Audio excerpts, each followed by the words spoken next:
Hai, kalian tentu pernah pergi ke pasar bukan? Jangan berpikir kalau pasar itu identik dengan yang becek-becekan saja.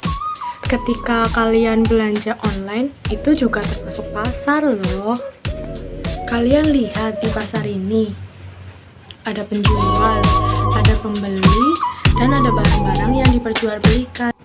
Iya, pasar itu tempat bertemunya calon penjual dan pembeli, baik secara langsung maupun tidak langsung, untuk melakukan transaksi jual beli barang atau jasa. Meski kalian tahunya itu bangunan yang ada penjual dan pembelinya, kalian salah. Karena pasar itu bukan hanya bangunan fisik yang terdapat penjual dan pembelinya yang melakukan transaksi, tetapi juga termasuk pasar abstrak yang tidak dapat kita sentuh dan kita lihat secara fisik. Pada pasar abstrak, barang yang diperjualbelikan tidak disediakan secara nyata dan menggunakan pihak ketiga. Contohnya adalah marketplace, pasar valuta asing, dan pasar saham. Pada setiap pasar barang terdapat berbagai bentuk persaingan, baik persaingan yang sangat ketat, persaingan longgar, persaingan yang sangat lemah, maupun persaingan pasar tanpa persaingan. Persaingan ini dapat berupa persaingan antara pembeli maupun persaingan antara penjual. Persaingan antara penjual itu dapat mengakibatkan terdapat berbagai jenis pasar. Apakah kalian sudah tahu? Kalau belum, saya akan mengajak kalian untuk melihat berbagai jenis pasar barang. Kalian lihat, di sini banyak penjual dan pembeli. Iya, penjual di sini tidak dapat menguasai pasar atau menentukan harga pasar.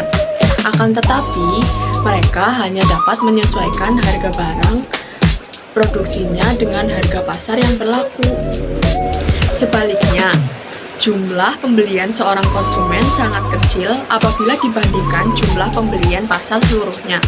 Nah, sebagai konsekuensinya, harga di pasar ini ditentukan oleh permintaan dan penawaran. Ciri-ciri pasar seperti ini disebut dengan pasar persaingan sempurna. Pasar ini menjadi struktur pasar yang paling ideal karena mampu menjamin terwujudnya efisiensi pasar.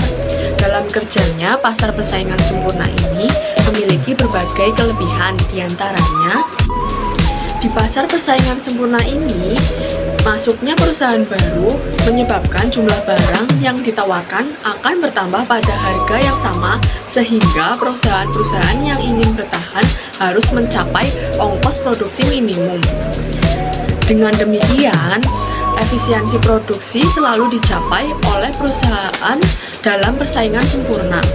Tak hanya itu, pasar persaingan sempurna ini juga mempunyai kelebihan dengan memberi kebebasan dalam bertindak. Namun demikian, pasar persaingan sempurna juga memiliki kelemahan, yaitu tidak dapat mendorong inovasi.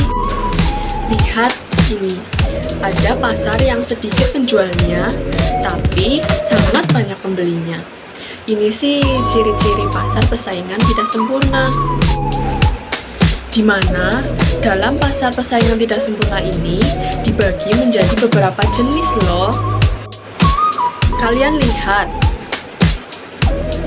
pom bensin ini ada banyak kendaraan yang mengantri untuk membeli bahan bakar.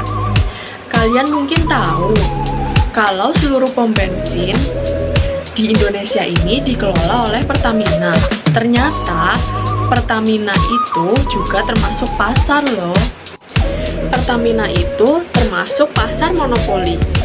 Sesuai namanya, pasar ini hanya terdapat satu perusahaan yang menguasai seluruh penawarannya.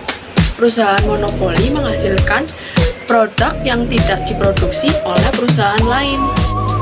Selain Pertamina, ada juga PLN dan PT KAI. Itu juga termasuk pasar monopoli. Kita geser yuk ke perusahaan air mineral. Wah, ternyata mereka hanya menjual air mineral saja ya. Oh iya, saya baru ingat, tidak hanya perusahaan ini saja yang menjual air mineral, tapi ada yang lainnya juga. Nah, kalau ciri-ciri seperti ini, kalian bisa menyebutnya pasar oligopoli. Berbeda dengan pasar monopoli tadi, pasar oligopoli ini dikuasai oleh beberapa perusahaan, namun jumlah barang yang ditawarkan tetaplah homogen atau satu jenis. Kalian lihat berbagai motor di dealer ini sejenis kan?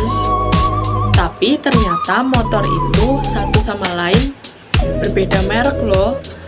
Nah, ini bisa disebut dengan pasar monopolistis, di mana beberapa produsen dengan jenis barang yang serupa, namun dengan berbagai karakteristik yang berbeda-beda.